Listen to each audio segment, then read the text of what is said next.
Hello guys, good evening. So guys, ये vision की 8 जनवरी की डेली करंट अफेयर्स की मैगजीन अपडेट हो गई है।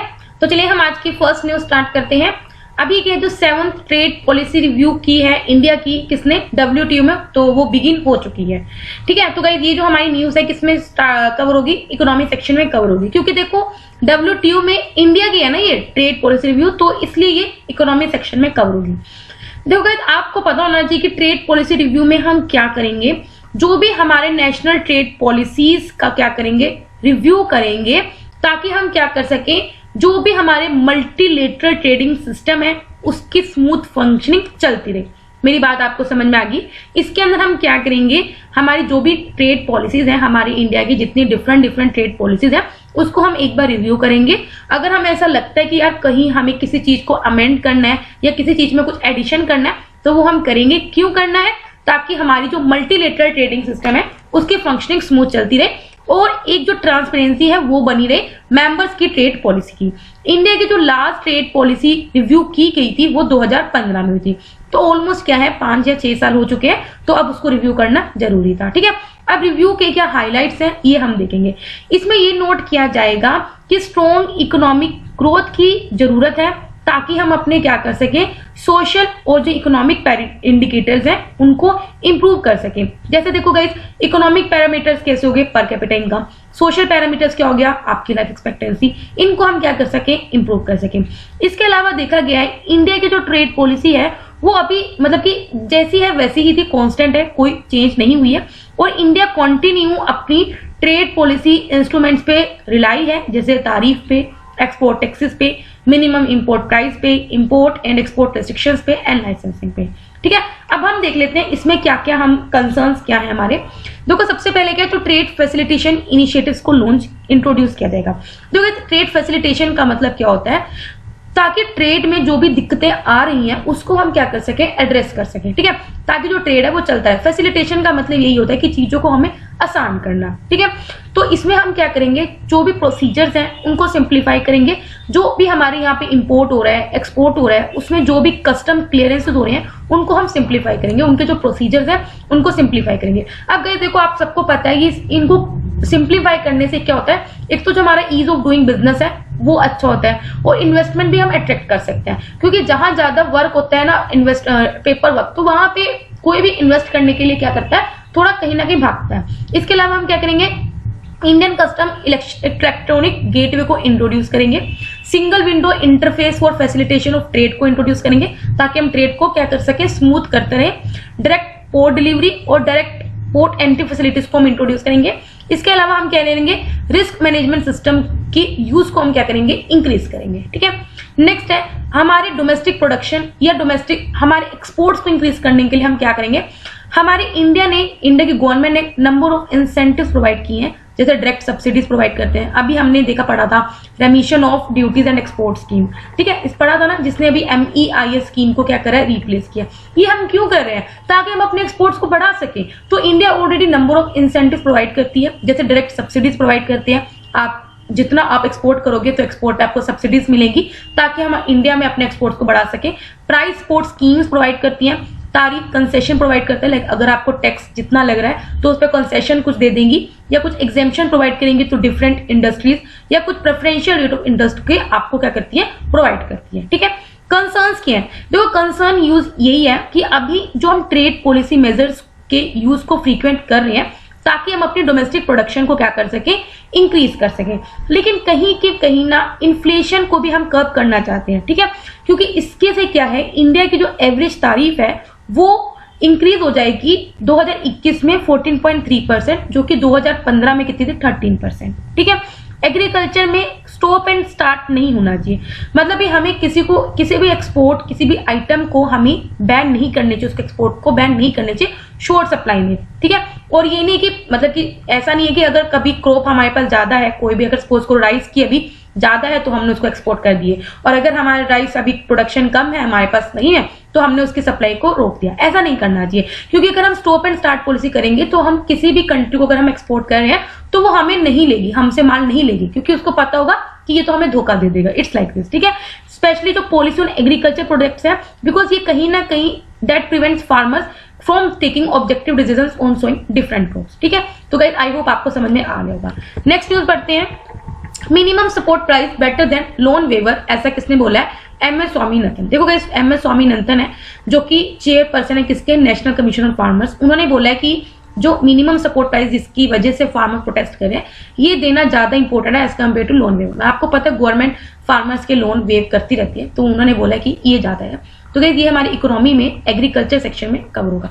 देखो एग्रीकल्चर एनवायरमेंट सेक्शन में भी कवर होता है, लेकिन कुछ न्यूज क्या होती है इकोनॉमी सेक्शन में कवर होती है। ठीक है, अभी जो MS स्वामीनाथन है जो कि नेशनल कमीशन ऑफ फार्मर्स के चेयरपर्सन है, जो कि 2004 में फॉर्म की गई थी, उन्होंने बोला है कि MSP that is the minimum support price, ये इंक्लूड करता है broadest measure of the cultivation cost. मतलब कि देखो गाइस, आपको पता है जो भी अगर कोई लैंड रेंट पे लेके अपनी किसी भी क्रॉप को सो कर रहा है, ठीक है, या फिर कोई भी फार्मर कल्टीवेशन कॉस्ट कर रहा है, वो उसमें MSP उसको पता होता है, क्योंकि MSP जो गवर्नमेंट अनाउंस करती है वो कल्टीवेशन ऑफ क्रॉप से पहले ही अनाउंस कर देती है। अगर उसने बोल दिया कि वीट के मैं मिनिमम 20 रुपए लूंगा, गवर्नमेंट ने बोल दिया, तो उस अकॉर्डिंग फार्मर डिसाइड कर सकता है कि मैं हाई वेराइटी की सीड्स को सो कर सकता हूं या नहीं कर सकता। अगर वो MSP पहले ही कम रख देंगे तो फिर फार्मर उस अकॉर्डिंग डिसाइड करेगा। लेकिन अगर आप MSP ही नहीं दोगे तो फार्मर खुद नहीं श्योर होगा ना कि मुझे अपनी क्रॉप का प्राइस आफ्टर हार्वेस्टिंग कितना मिलेगा। ठीक है, तो इसलिए उन्होंने बोला है कि MSP बहुत बड़ा रोल प्ले करता है कि क्या फार्मर को कल्टीवेशन कॉस्ट किस हिसाब से वो अपना मतलब कि उस हिसाब से बजट अपना बनाएगा। ठीक है, साथ में अगर वो लैंड पे अगर रेंट लेके काम कर रहा है, इन सब में वो एक रोल प्ले करता है। ही सजेस्टेड, उन्होंने ये जो सजेस्ट किया है कि इंस्टेड जो हम लोन वेपर पे इतना पैसा स्पेंड करते हैं, उसके अलावा हमें क्या करना चाहिए, इंस्टेड हमें क्या करना चाहिए, गवर्नमेंट को उस मनी को यूज करना चाहिए ताकि वो 50% profit based on complete cost का C2 पे दे सकते हैं। देखो मतलब कि जो MS स्वामीनाथन है उन्होंने बोला कि हमें लोन वेपर्स पे पैसा खर्चने की बजाय हमें गवर्नमेंट को वो मनी 50% प्रॉफिट्स पे देने चाहिए, which is based on complete cost, जिसे हम C2 बोलते हैं, जिसके अंदर सभी एज्यूम कॉस्ट आती है। ठीक है, MSP आप सबको पता होगा एक मार्केट इंटरवेंशन है जो गवर्नमेंट इंटरवेन करती है ताकि फार्मर्स को इंश्योर कर सके कि अगर फार्म के किसी भी प्रोड्यूस के प्राइसेस गिर गए तो लेकिन गवर्नमेंट आपसे उसी प्राइस में लेगी। ठीक है, ऑब्जेक्टिव यही है ताकि हम फार्मर्स को गारंटेड प्राइस दे सके और मार्केट को एश्योर्ड मार्केट प्राइस दे सके, हम प्रोडक्टिविटी इंप्रूव कर सके ताकि हम हायर इन्वेस्टमेंट को एनकरेज कर सके और जो फार्मर्स है वो मॉडर्न टेक्नोलॉजी को एडॉप्ट कर सके, और इसके अलावा हम अपने कंज्यूमर्स के इंटरेस्ट को क्या कर सके, सेफ गार्ड कर सके। MSP beginning of sowing already बता चुकी हूँ, कल्टीवेशन से पहले ही अनाउंस किया जाता है, मेनली 23 क्रॉप्स का।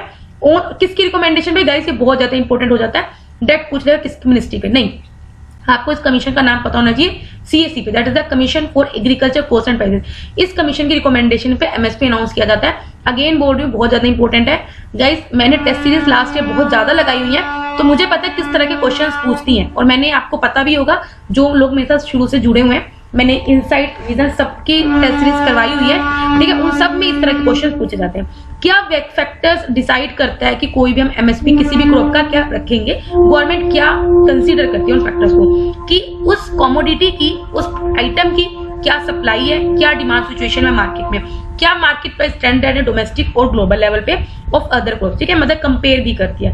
इसके अलावा थोड़ा इन्फ्लेशन को देखती है, एनवायरमेंट फैक्टर्स को देखते हैं कि किस तरह से हम सोइल वाटर को यूज कर रहे हैं, और ये देखते हैं कि ट्रेड कैसा हो रहा है between the agriculture and non agriculture sector. तो ये कुछ कंसर्न मतलब कि कुछ फैक्टर्स हैं जो किसी भी क्रॉप का हम MSP डिसाइड करने से पहले उन पे मतलब कि नजर डालते हैं। ठीक है, देखो अभी पढ़ लेते हैं। जब भी फार्मर किसी भी क्रॉप को ग्रो करता है, वो क्या करता है, कुछ कॉस्ट अपनी लेता है। ठीक है, कुछ मतलब कि कुछ उसको मिल जाती है, कुछ उसको अनपेड होती है। ठीक है, जो CACP क्या होता है, जो हमारा commission on agriculture cost and prices है, वो 3 कॉस्ट क्या करता है, कंसीडर करता है। एक A2 होती है, एक A2 प्लस FL होती है, एक C2 होती है। देखो यहाँ पे हमें समझ में आएगा। ठीक है, अभी हमने बोला ना कि 50% प्रॉफिट हमें कंप्लीट कॉस्ट पे दैट इज C2 पे करना चाहिए। तो अभी हमें ये 3 तरह की कॉस्ट है, इसको हम पढ़ते हैं क्या होता है। ठीक है, तो ये जो A2 कॉस्ट होती है, इसमें सभी कैश एक्सपेंसेस होते हैं या काइंड एक्सपेंसेस होते हैं जो फार्मर के द्वारा सीड्स पे खर्चा किया जाता है, फर्टिलाइजर्स पे, केमिकल्स पे, अगर वो लेबर पे खर्चा करे, फ्यूल पे, इरिगेशन, इन सब का जो खर्चा होता है वो किस में आता है, A2 के अंदर। A2 प्लस FL में क्या होता है, एक तो ये एक्चुअल कैश तो होती है, प्लस कुछ वो होती है अनपेड फैमिली लेबर। सपोज करो आप अपने फार्मर पे काम करो, आपने अपनी मम्मी को लगा लिया, बहन को लगा लिया, भाई को लगा लिया, वो अनपेड है लेकिन उसकी भी वैल्यू क्या है, आपको वो दे देती है। ठीक है, C2 में क्या होती है, इसके अंदर A2 प्लस FL तो होती है, पर साथ में कुछ रेवेन्यूज होती हैं जो आप अपने रेंट, सपोज करो लाइक मेनली जो हरियाणा पंजाब में जो बड़े बड़े फार्मर्स हैं वो मेनली अपना लैंड के रेंट पे दे देते हैं, ठीक है। तो जो आप अगर ठीक है, अगर सपोज फॉर कोई फार्मर उस रेंटेड लैंड पे काम कर रहा है तो आप उस रेंटेड लैंड से जो आपको रेवेन्यू आ रहा है उसको दे देते हैं, एंड फिक्स कैपिटल एसेट ये सब आता है, ठीक है। तो अब आपको समझ में आ गया A2 plus F plus C2 क्या होता है। A2 में वो सभी एक्सपेंसेस जो आपके seeds, fertilizers, chemicals, hired labour या फ्यूल, इरिगेशन पे लगाओ। A2 प्लस FL में क्या होता है, फैमिली लेबर का भी जो कॉस्ट आ जाता है, जो आप अनपेड, ऑफ कोर्स अपने घर वालों को तो आप पैसा नहीं देते, वो सब इंक्लूड हो जाता है। इसमें क्या होता है, इसमें कुछ रेवेन्यूज आते हैं जो आपके जो लैंड से आपको रेंट आ रहा है उसके आ जाते हैं, और कुछ आपका कुछ फिक्स्ड कैपिटल एसेट्स होते हैं जिसपे आपको इंटरेस्ट मिल रहा है, वो सब इस पे आ जाते हैं, ठीक है।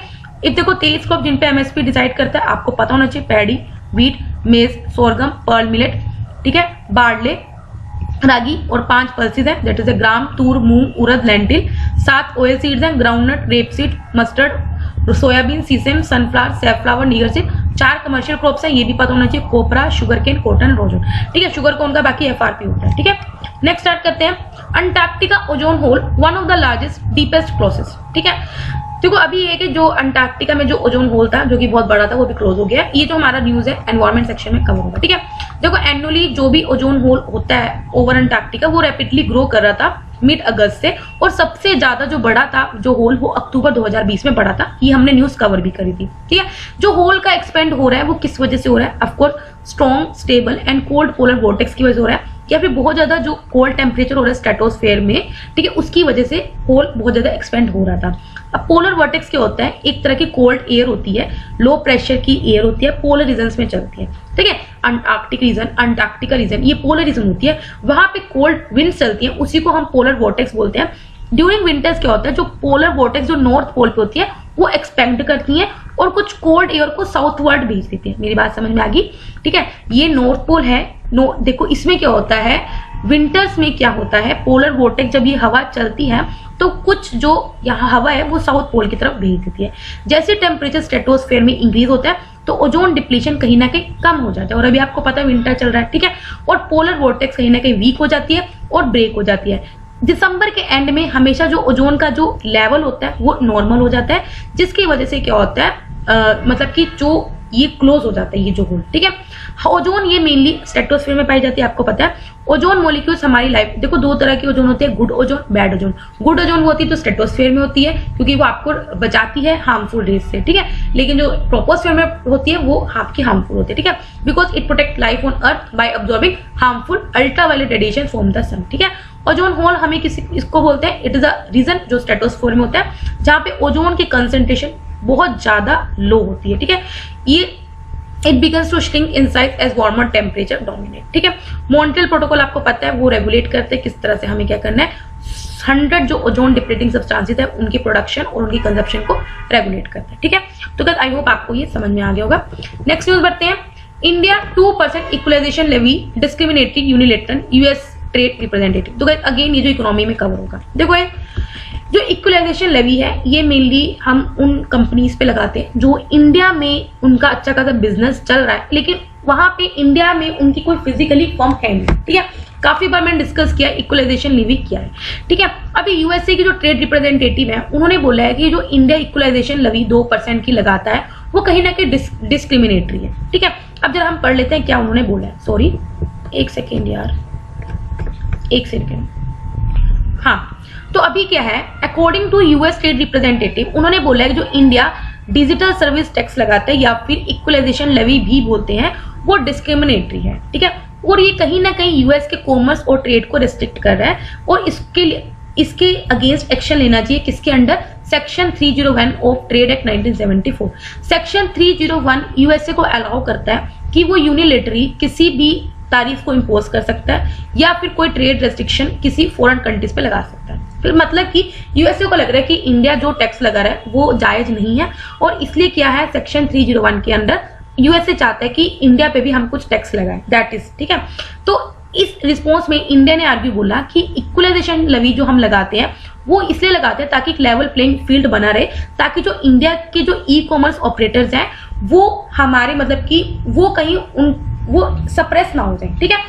Equalisation levy ensure level playing field, क्योंकि इंडिया के जो बेस ई कॉमर्स ऑपरेटर्स हैं वो कहीं टैक्सेस ऑलरेडी उनके ऊपर भी टैक्स लगता है, वो कहीं सप्रेस नहीं होते। और ये डिस्क्रिमिनेटरी नहीं है, क्योंकि जो इक्वलाइजेशन लेवी है वो हर एक इक्वली हर एक और कंट्री पे भी लग रहा है। इट डजंट मीन कि वो सिर्फ यूएसए पे भी लग रहा है, अगर कोई यूरोप की कंट्री है उस पे भी लग रहा है। ये हर एक non resident e commerce operators पे लगता है, irrespective of their country of residence. ठीक है, इक्वलाइजेशन लेवी सबसे पहले ओईसीडी ने सुजेस्ट किया गया था कि जहां पे टैक्सेशन चैलेंजेस है उनको टैकल करने के लिए, ताकि जैसे इकोनॉमी की डिजिटाइजेशन हो रहा है, बढ़ रहा है, हर एक कंट्री डिजिटाइजेशन हो रही है, तो उसमें कुछ टैक्स को लगाने के लिए ये OECD that is the organisation of economic and cooperation development ने ये सुजेस्ट किया था। ठीक है, इंडिया में 2016 में 6% इक्वलाइजेशन लेवी इंट्रोड्यूस किया गया था। ये उन सब पेमेंट्स के लिए एप्लीकेबल है जो भी डिजिटल एडवर्टाइजमेंट सर्विसेज रिसीव करते हैं नॉन रेजिडेंट का। अभी आपको बताया वो कंपनीज जो इंडिया में वो फिजिकली अवेलेबल नहीं है लेकिन इंडिया में सर्विसेज प्रोवाइड करती हैं, उन सबको क्या करता है, उन पे ही टैक्स लगता है विदाउट अ परमानेंट एस्टेब्लिशमेंट, जिसकी परमानेंट एस्टेब्लिशमेंट इंडिया में नहीं है, अगर उनकी 1 लाख से ज्यादा यहाँ से इनकम हो रही है। 2020-21 में हमने इस लेवी का जो एम्सफेयर था उसे बड़ा कर दिया और इसमें हमने ई कॉमर्स कंपनीज को भी ऐड कर दिया, लेकिन उनके लिए हमने जो टैक्स रखा वो सिर्फ 2% रखा। ठीक है, प्लस कुछ सरचार्ज, अगर जो अमाउंट है वो ई कॉमर्स ऑपरेटर से हमें रिसीव कर। मेरी बात समझ में आ गई। सबसे पहले हमने 2016 में इस इक्वलाइजेशन लेवी को इंट्रोड्यूस किया था, लेकिन उस वक्त हमने सिर्फ कंपनीज पे लगाया था जो डिजिटल एडवर्टाइजमेंट सर्विसेज थी। लेकिन 2020 में हमने क्या किया, इसके फेयर को बढ़ा के ई कॉमर्स कंपनीज को भी ऐड कर दिया, जिसपे हम सिर्फ 2% चार्ज लेंगे प्लस सरचार्ज। ठीक है, जो भी ऑपरेटर जिसका एनुअल टर्नओवर यहाँ से 2 करोड़ से ज्यादा आ रहा है, ठीक है, उसको एग्जेम्प्ट है। ठीक है, मेरी बात समझ में आ गया। नेक्स्ट न्यूज है, India added 1600 tech startup 12 unicorns in 2020 NASSCOM report. ठीक है गाइस, अगेन इकोनॉमी सेक्शन में कवर होगा। ठीक है, नास्कॉम की रिपोर्ट है, उसमें बताया कि इंडिया ने 2020 में 1600 टेक स्टार्टअप्स ऐड हुए हैं, साथ में 12 यूनिकॉर्न्स स्टार्ट हुई। ठीक है, अब जरा हम देख लेते हैं जो नास्कॉम की रिपोर्ट क्या बोल रही है। ठीक है, इंडिया की जो टेक स्टार्टअप बेस है, मतलब टेक्नोलॉजी से रिलेटेड जो स्टार्टअप है वो कंटिन्यू एक्सपेंड हो रहे हैं। ठीक है, और हर एक साल देख रहे हैं 8 से 10% ग्रोथ मिल रही है, और 2020 में तो जो रिकॉर्ड नंबर है वो 12 न्यू यूनिकॉर्न्स है। यूनिकॉर्न्स का मतलब कि हाईएस्ट एवर है एडेड इन सिंगल कैलेंडर, मतलब कि जो 12 यूनिकॉर्न्स ऐड हुई हैं दैट इज अ सिंगल, मतलब कि 2001 साल में इतनी ज्यादा ऐड होनी, that is a very big number. ठीक है, यूनिकॉर्न वो स्टार्टअप होता है जिसका जो वैल्यू होता है या उसका जो टर्नओवर है वो एटलीस्ट $1 बिलियन होता है। ठीक है, अब आपको समझ में आ गया what is the difference between startup and the unicorn. ठीक है, कोविड-19 की वजह से नो डाउट डिजिटल एडॉप्शन ज्यादा हुई है, जिसकी वजह से न्यू अपॉर्चुनिटीज बढ़ी है स्टार्टअप्स के लिए, specially edtech, enterprises and health care sector में।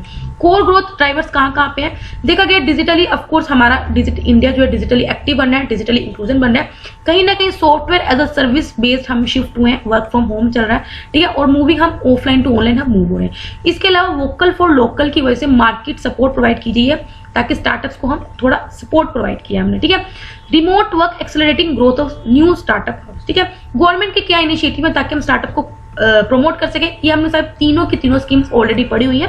स्टार्टअप इंडिया इनिशिएटिव ये हमने 2015 में स्टार्ट किया था, ताकि हम इस तरह का इकोसिस्टम बना सके इंडिया में जहां पे हम इनोवेशन और स्टार्टअप को प्रमोट कर सके। इसके अलावा एक एक्सपायर्ड स्कीम है जिसके अंदर हमें क्या करना है, टेक्नोलॉजी सेंटर्स के नेटवर्क को सेटअप करना है, इंक्यूबेशन सेंटर्स को डेवलप करना है, ताकि हम एंटरप्रेन्योरशिप को बढ़ा सके, प्रमोट कर सके और स्टार्टअप्स को प्रमोट कर सके for innovation, specially in agriculture sector. ठीक है, फंड्स फॉर स्टार्टअप, इसका ये नहीं है कि हम क्या करें, जो भी स्टार्टअप्स हैं उन्हें हम 10,000 करोड़ रुपए तक का क्या करेंगे, फंडिंग सपोर्ट प्रोवाइड करेंगे। ठीक है, मतलब जिनका जो टर्नओवर 10,000 करोड़ तक है उनको हम फंड सपोर्ट प्रोवाइड करेंगे। ठीक है, अब इंडिया की जो स्टार्टअप ग्रोथ है सितंबर 30 से 2020 तक जरा हम देख लेते हैं। India 3rd largest startup ecosystem है वर्ल्ड में। इंडिया के पास 21 यूनिकॉर्न्स हैं। ठीक है, मतलब कि जिनके स्टार्टअप जिनकी जो वैल्यू $1 बिलियन है, और कंबाइंड अगर हम देखें तो $73 बिलियन है। ठीक है, 30 स्टेट्स और यूनियन टेरिटरीज में अब स्टेट स्टार्टअप पॉलिसी है, तो ये आपको पता होना चाहिए। More than 43% of the total recognised startups में ऑलरेडी उसमें 1 या उससे ज्यादा वुमेन डायरेक्टर्स हैं, तो आपको पता होना चाहिए कि वुमेन को भी इक्वली एम्पावर किया जा रहा है। ठीक है, 37,000 प्लस स्टार्टअप्स को ऑलरेडी DPIIT के द्वारा रिकॉग्निशन मिल चुका है। 39 रेगुलेशंस को ऑलरेडी सिंप्लीफाई कर चुके हैं, ताकि हम स्टार्टअप के इकोसिस्टम को और ज्यादा प्रमोट कर सके। ऑन एन एवरेज हर एक जो स्टार्टअप है वो 12 जॉब्स को क्रिएट करता है। इसके अलावा जो एंटायर स्टार्टअप इकोसिस्टम है उसकी वजह से उसके लिए हमने $50 बिलियन फंडिंग प्रोवाइड की गई है बिटवीन 2014 से 2019। ठीक है, तो गाइस आई होप आपको समझ में आ रहा होगा। अब हम चलते हैं अपनी छोटी छोटी न्यूज पे। India France annual strategic dialogue है। अभी क्या है, इंडिया और फ्रांस में एनुअल स्ट्रेटेजिक डायलॉग रखा गया है, तो उनमें क्या फोकस एरिया, क्या डिस्कशन की गई है। सबसे पहले कोविड-19 वैक्सीन पे किया गया, किस तरह से इंडो पैसिफिक एरिया में कॉपरेट करेंगे, nuclear, space, maritime safety sector में, environment sector, digital economy, defence sector, इन सब पे डिस्कशन की गई है।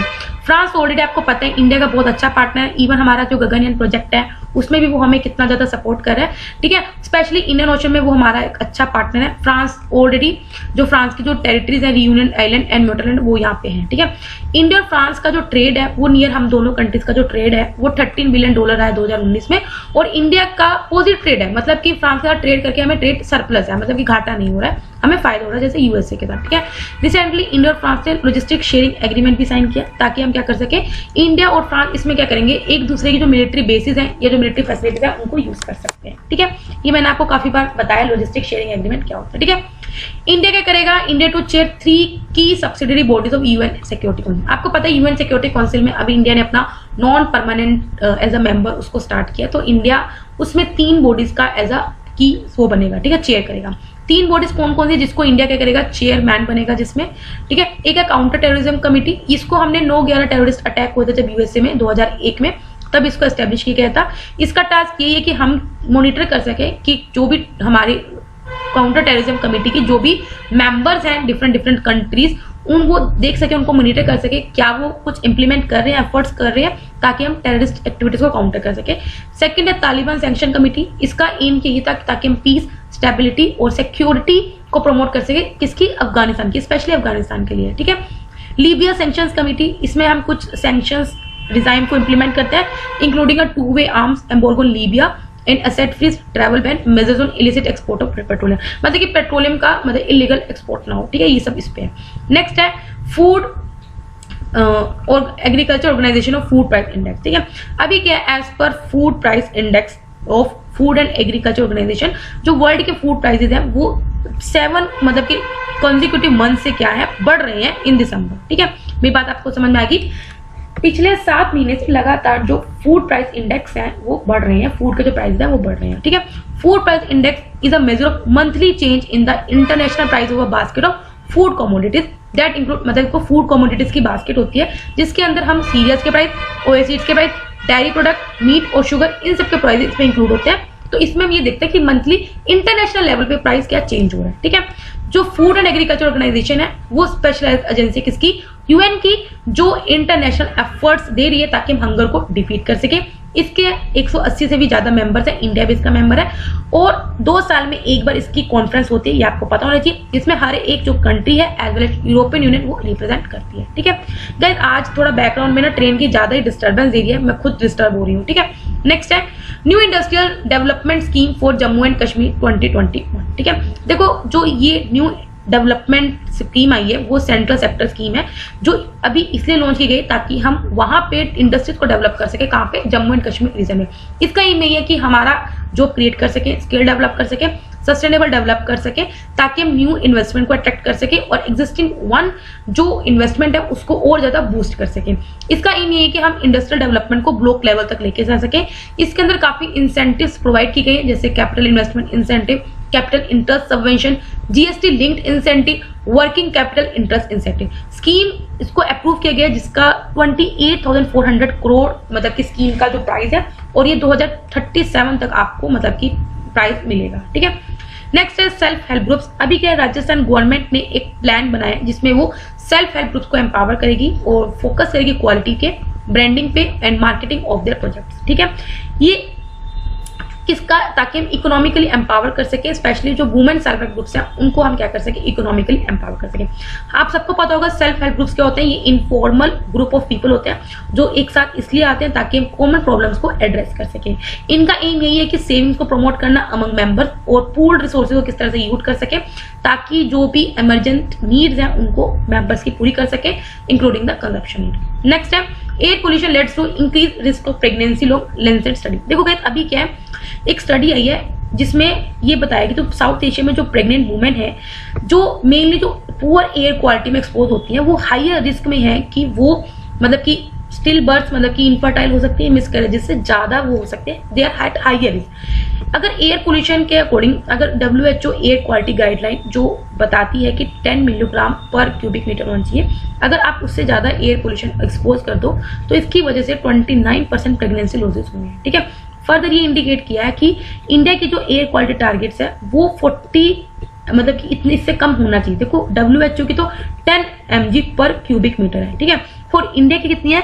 इंडिया के लिए बोला कि इंडिया की कम से कम इतनी तो कम करो आप। ठीक है, अक्रॉस साउथ एशिया इसकी वजह से कहीं ना कहीं 7% ऑफ प्रेगनेंसी लॉस कम हो सकते हैं अगर इंडिया इससे कम करे। ठीक है, नेक्स्ट है वर्ल्ड का first double stack long haul container train. ठीक है, अभी क्या 2 double stack long haul container train है, इसको प्राइम मिनिस्टर ने फ्लैग ऑफ करा है during the inauguration of Rewari Madar section of the western dedicated freight corridor.